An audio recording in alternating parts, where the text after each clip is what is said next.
Welcome to my channel. Selamat datang di channel Cerita Kehidupan Plus. Terus dukung saya ya, agar bisa menghasilkan video-video yang berkualitas. Terima kasih sudah mampir. Terima kasih juga udah subscribe, udah like, udah komen, dan udah share. Semoga kalian semua terhibur dan selamat menyaksikan.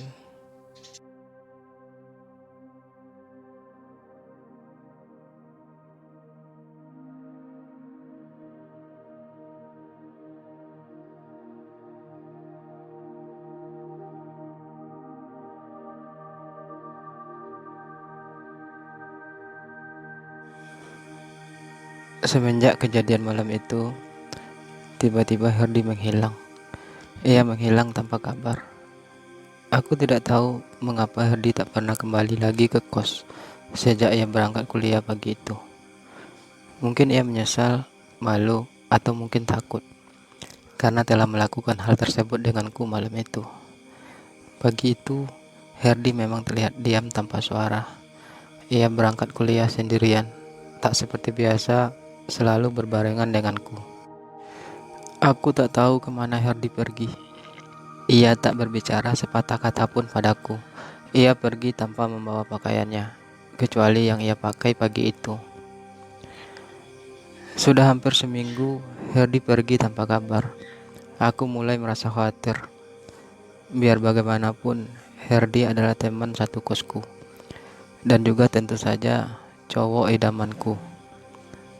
Serta bahkan kami sudah sempat melakukan hubungan intim malam itu. Meski aku tahu Herdi melakukan hal itu karena ia dalam keadaan pengaruh alkohol. Tapi tetap saja, semua itu terasa indah bagiku. Tubuh kekar Herdi akhirnya bisa aku nikmati. Tapi mengapa sekarang ia menghilang? Kemana Herdi? Aku dibuat bingung oleh pergiannya yang tanpa kabar. Seminggu kemudian, tiba-tiba Herdi datang. Ia kelihatan kusut dan berantakan.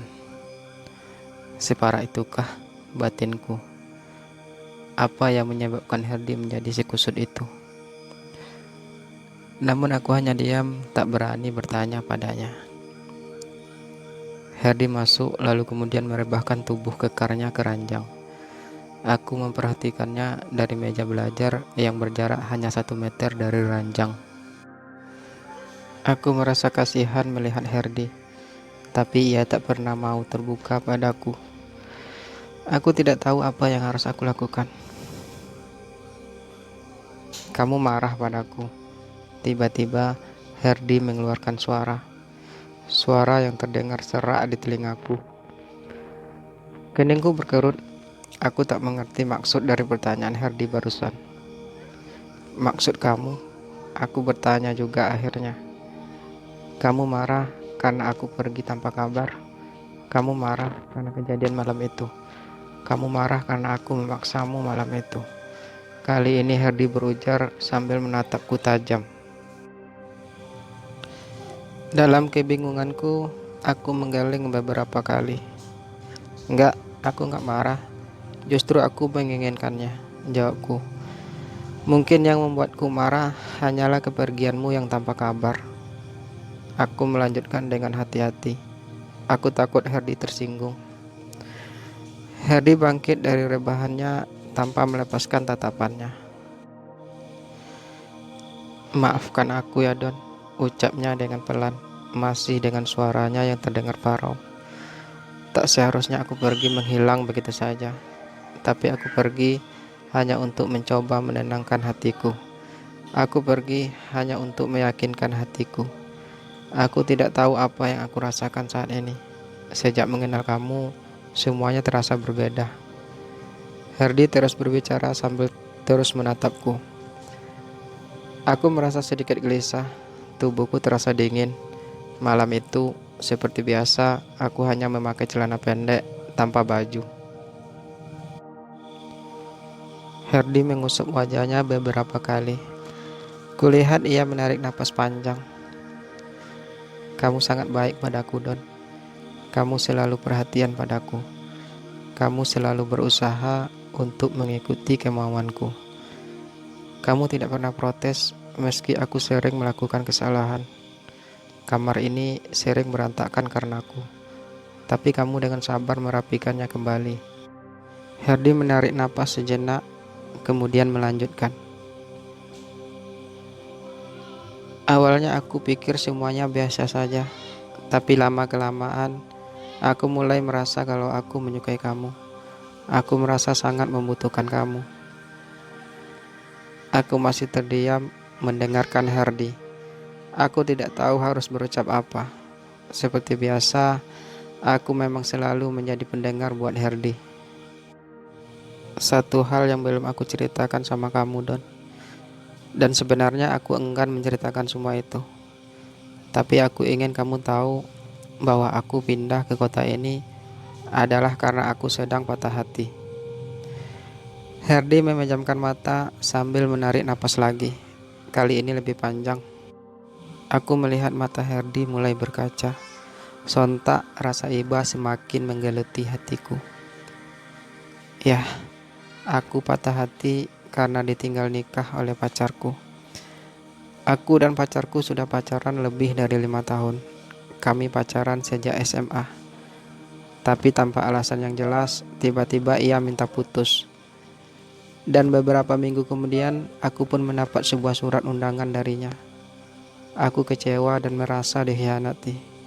Hidupku terasa hancur. Aku kehilangan semangat hidup. Sebagai pelarian dari semua rasa kecewaku, aku mulai mengenal dunia hitam. Aku mulai mabuk-mabukan. Orang tuaku merasa khawatir melihat kondisiku. Akhirnya mereka sepakat untuk memindahkan aku ke sini. Seharusnya aku tinggal di rumah pamanku di kota ini, tapi aku tidak bersedia tinggal di sana.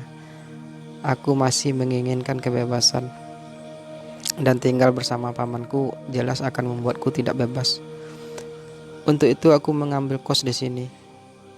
Herdi akhirnya bercerita panjang lebar. Aku masih terdiam. Aku terpaku mendengar cerita Herdi. Herdi berdiri tiba-tiba, kemudian berjalan mengambil segelas air, lalu meneguknya dengan cepat. Tak lama kemudian ia pun kembali duduk di ranjang. Butuh waktu berbulan-bulan bagiku untuk bisa melupakan Nina, pacarku itu. Hubungan kami sudah terlalu lama dan cukup serius, terutama bagiku. Aku sudah terlanjur menyayanginya dan berharap banyak padanya. Tapi ia dengan begitu mudah mencampakkanku. Hatiku benar-benar hancur dan sakit.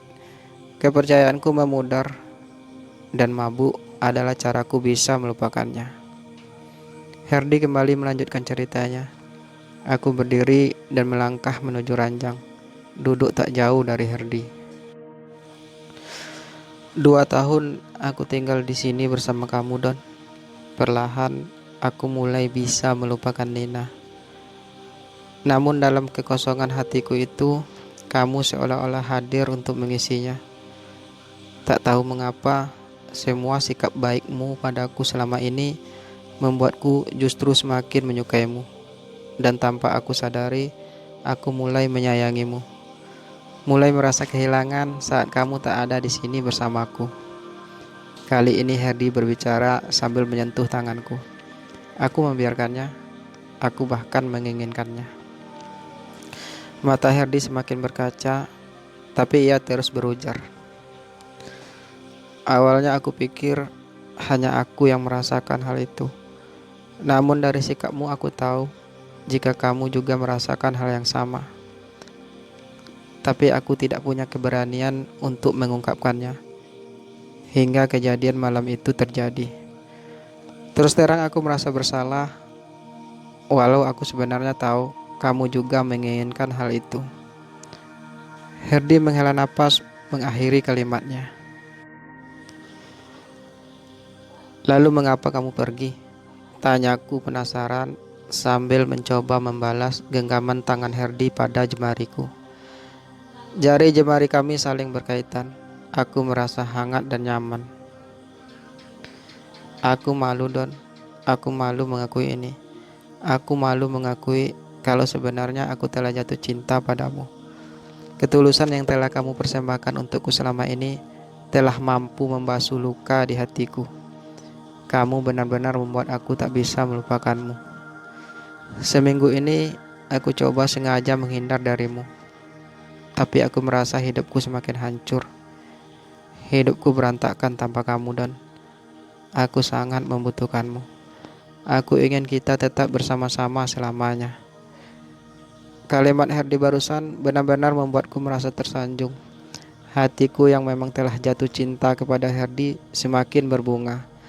Rasanya malam itu terasa begitu indah. Kebahagiaanku terasa lengkap. Aku akan selalu ada buat kamu, Her. Aku juga sangat menyayangimu, ucapku akhirnya. Mata kami saling tatap. Dadaku tiba-tiba bergemuruh. Herdi terlihat semakin tampan di mataku. Sekarang Herdi bukan lagi sekedar teman kosku. Ia adalah lelaki yang sangat aku sayangi. Dan sekarang ia adalah kekasih hatiku. Aku akan tetap menjaga cinta ini agar tetap bertahan selamanya. Demikian kisahku bersama teman kosku yang tampan. Sampai jumpa di cerita-cerita lainnya. Terima kasih sudah menyaksikan dari part 1 sampai part 3 ini.